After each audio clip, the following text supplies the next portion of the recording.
What up, Hyperchange? Welcome to another episode. It's an exciting time for all of us finance nerds out there. Uber has released its S1 publicly. This is a huge deal. As the company gets ready to IPO, they have to file something called an S1 with the SEC, which outlining all of their, every little detail of their business strategy, operations, financial details, data, profitability, revenue growth, all of that stuff. So I've done my homework, read the S1 filing. Today, we're going to go through the most important financials of the company, and then I'm going to give my analysis on why I'm not excited for this IPO at all. And I think it could be a huge flop, and I usually try and not have strong opinions like that, but that's the only conclusion I can come to. So that's what we're going to talk about today. Before we get into that, quick shout out to our sponsor, The Water Coolest, which is a business newsletter in your inbox every day of the week. Edgy, smart business news. I love it myself. You can sign up at thewatercoolest.com/hyperchangetv and win a chance to win free AirPods. Definitely check that out. Anyway, back to the episode. So now Uber is rushing to get its IPO out the door after seeing Lyft complete its IPO and sort of hit a tough time when it started trading in the public market. So Lyft originally was planning on pricing their IPO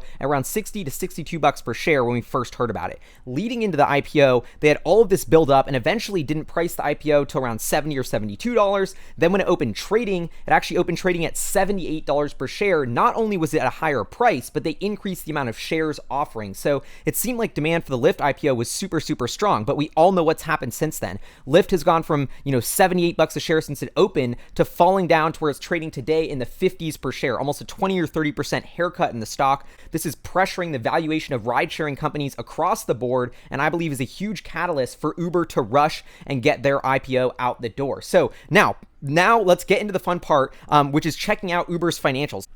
So welcome to the Hypercharts world. So this is www.hypercharts.co/Uber, and you'll be taken to this page right here. I'm logged into my Hypercharts account right now, hypercharts.co/Uber. We've inputted the main metrics from their S1 filing, key performance indicators of the business, as well as all the financial data. So let's run through those here. So the first, and I guess one of the most important metrics that Uber has is monthly active platform customers. This is how many people are using their ride-sharing service on a monthly basis. This number was 91 million as of Q4 2018. Pretty strong growth from, as we can see, 68 million in 2017 Q4. So 90 million people using their service every month. I mean, if you think about that, something like Twitter has a couple 100 million people, Snap, couple 100 million people, Facebook, 2 billion people. I mean, comparing the size of Uber to a social network is interesting because it's actually in the ballpark of some of the world's largest internet companies already. Now, moving to the next most important metric here for Uber, trips. How many trips have been taken on its platform? This is in the billions, 1.493 billion per quarter, hitting a record in Q4. Now this, I already have this toggled, but now we are at gross bookings. This is not actually revenue collected by Uber, but the money they're charging to the people on their platform. So if you pay $10 for an Uber ride, the gross bookings are $10, but remember, most of that money is going to the driver, so Uber only gets a small fraction of that. But gross bookings are very important in that they show the health of the business. So here we can see the overall gross bookings, and we've broken this down on Hypercharts by the three different categories of Uber's business, which we can break down right now. Ride sharing, which is the main, tap the Uber app and go somewhere. Bookings of this were 11.5 billion in Q4, up from about 9.2 billion in Q4 2017. So the growth looks strong and this is nice, but that's only about a 24% growth rate for Uber, which is a little bit slow, and we're going to touch into that later. But if we add on Uber Eats, the growth rate seems to accelerate there. And actually, if we isolate just Uber Eats, you can see that Uber Eats has been sort of a bright spot and a special gem for Uber right now. Did almost 2.6 billion in gross bookings in Q4 2018. That was up more than 120% from 1.1 billion in Q4 2017. So Uber Eats is exploding. This is their competitor where you can order food online really seamlessly, basically a seamless competitor. Then let's go to the third piece of Uber's business, which is other bets, which if I put in all the other gross bookings, you can't even really see because it's so small. It's just like 100 million. It was 129 million last quarter. But what I think is interesting is this part of the business, if you go in the S1, represents mainly Uber Freight. Like Uber is revolutionizing consumer transport with cars, they have this vision to revolutionize, freight transport to transportation as a service as well, and have these Uber branded trucks and this Uber branded service for freight. And that is, I think a really exciting business opportunity on the surface level. And that is what we're looking at with other bets revenue, which has been climbing nicely, 129 million in Q4, way up from 35 million in Q4 2017. Now, if we continue to scroll below, this is where we're getting to the meat of it. This is my favorite chart of any company to look at when we're analyzing the financials, is the revenue and operating income. Essentially, what is the profitability of the company? Are sales growing? Are sales profitable? What is the trajectory? I mean, you can learn so much from this chart. And so Uber, as we can see, revenue is growing nicely, 2.974 billion. Although if we just zoom in on revenue real quick, I think it is kind of worrisome to see how much of like a plateau is going on here. I don't know, not a big fan of that. We're going to get more into the growth rate later. And if we even see the gross profit, that plateau is way worse. And the gross profit of 1.359 billion, barely above 1.237 billion in Q4 2017. So Uber's growth, not strong. Anyway, and then if we take a look at operating income, the earnings of the company also hugely in the red. They lost $1 billion in Q4, although slightly better than a $1.2 billion loss in Q4 2017. But still, it's like they're not improving their profitability fast enough. And so this is what the core income statement of Uber looks like. And now if we scroll to the net income, you can see this was sort of off and very misleading, because this was due to a 1 quarter spike in which they sold off a business unit, I believe. This isn't the core business. That's why the profit margin looks out of whack there too. But if we hone in on remove the profit margin, we can see the gross margin, which is at about 46%, I believe. Yeah, 45.7%. And it's actually way below where it was in Q4 2017, 51%. So gross margin getting worse with scale, also not a good sign. Now we're going to go to operating expenses. I was toggling these, so we'll undo that. This I think is really interesting because you can see the trajectory of what Uber's spending on. So even though revenue growth is slowing, you can see that their operating expenses were actually higher, 2.434 billion in Q4 2017 than Q4 2018, 2.412 billion. So Uber's been trimming down its expenses to try and improve profitability, but it's coming at the expense of growth. And if we look at what they're doing with their expenses, you can see that OpEx as a percentage of revenue is coming down nicely, but the one thing that's coming up here is sales and marketing. So what I'm reading here is they're having a tough time generating more demand, so they've been ramping their foot on the pedal in terms of sales and marketing, and that's why we're seeing this go up as a percentage of revenue, almost 33% of revenue. The last graph in hypercharts we're going to check out, this is probably the most important one that I can think of, which is revenue growth and operating expense growth. So Uber, we only have 4 quarters of sequential revenue growth data to track, but look at this. I mean, it went from 70% revenue growth in Q1 2018 to down to 21.8% revenue growth. This is awful. This is atrocious. This is the number that makes me so bearish on Uber. It's like, okay, we're losing a ton of money. We're not close to profitability, and the growth is slowing like crazy. This is a huge red flag for Uber. And if just to put this in perspective, like Uber wants to IPO for $100 billion. They want to be a huge high growth tech company, and really capture that growth vision story for investors and inspire them with that, but it's not going to happen with a growth rate of under 22%. If we go to the top of hypercharts here and scroll to the new compare feature we built, this is really cool. So let's take a look at revenue growth rate. Where is that? Revenue year over year. We're going to remove Tesla. Let's put in Uber. Let's put in Lyft. So even comparing Uber and Lyft, you'll see there's a massive gap in the growth rate. Lyft is growing at almost 94%, and Uber, in the meantime, is growing under 22% year over year. So this, to me, is what I'm just so concerned about Uber, is they're nowhere close to profitability, and they're not growing fast. Like if we let's put in, I don't know, Amazon, Snap, Twitter, some of these bigger tech companies. And what's crazy is like Uber is right in line with the growth rate of all of these bigger tech companies. I mean, if we take out Amazon, they're actually growing slower than Twitter. They're growing slower than Snap. I mean, these are huge companies. And Uber just has the growth rate of like a sort of established tech company. I mean, they're even dwindling down there with Microsoft. And so I don't know.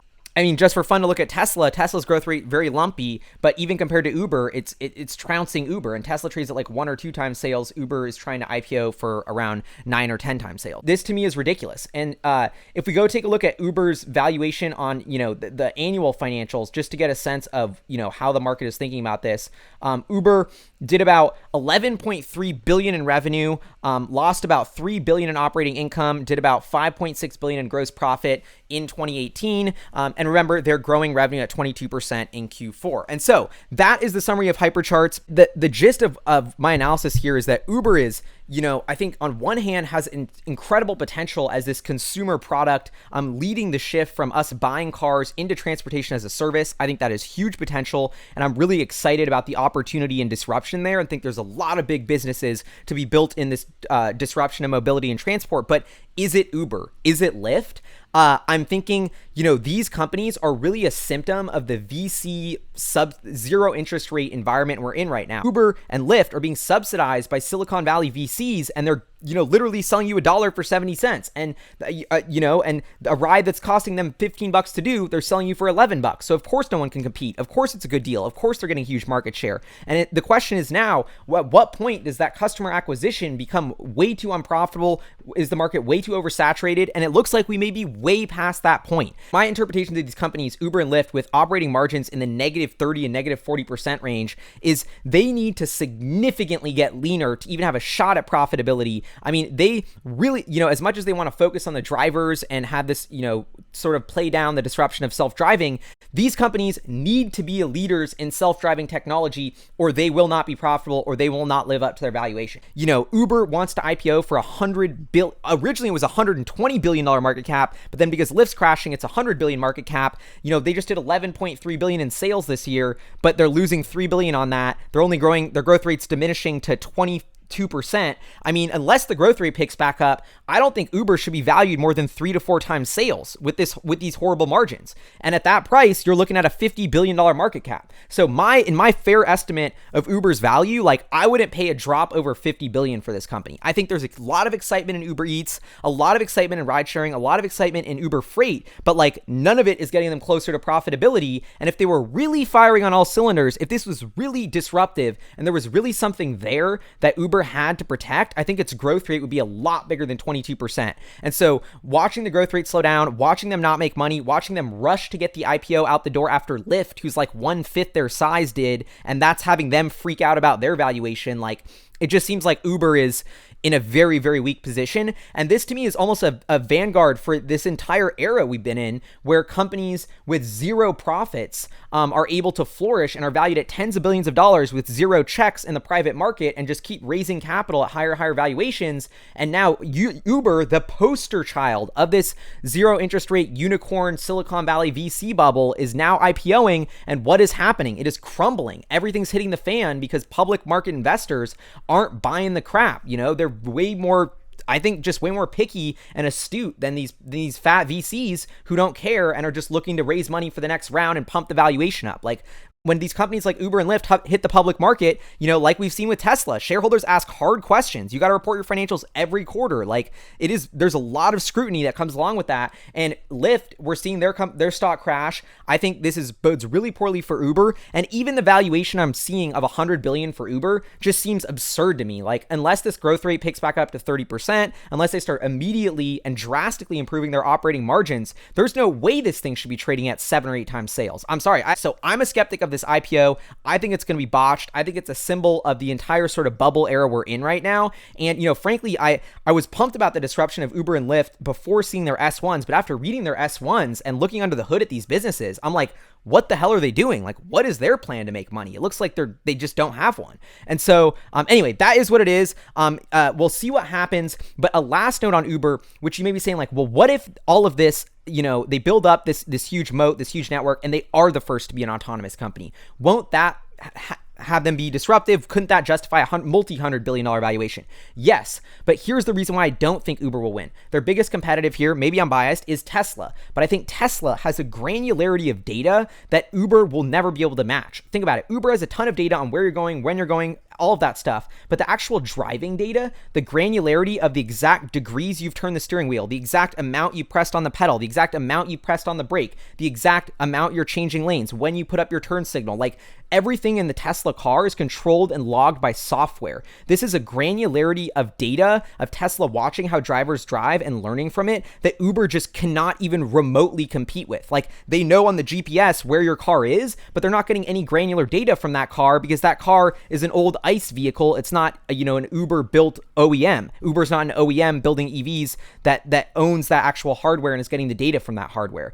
That is a huge, huge Achilles heel. And I think Uber, as much as they want to talk about Uber Elevate and flying helicopters in cities and how that's going to be the future and how they're spending hundreds of millions on autonomy and they're a leader there, like, the reality is they're way behind Tesla. I don't see them making tangible progress on the autopilot division, and flying cars just, like, seems ridiculous to bet on that as the future of the company. Anyway, so that's my 2 cents on the Uber IPO. Like, I would love to know why you think I'm wrong. Am I too bearish? Was I too skeptical? You know, please leave it in the comments below. But I just think Uber doesn't really have a moat. They're not growing fast enough. They're not making any money. The valuation's huge. They're about to be competing head on with Tesla. I'm not pumped about this IPO. But anyway, we'll see what happens. I'll be following it here on Hyperchains. Remember, if you want to check out the financials, all of that data I ran through in the episode, hypercharts.co/Uber. Huge shout out to all of our Patreon supporters, producers, funding the channel. If you sign up on Patreon for $5 more a month, you'll get access to the weekly newsletter, where I actually did a deep dive on the Uber S1 last week. So if you sign up,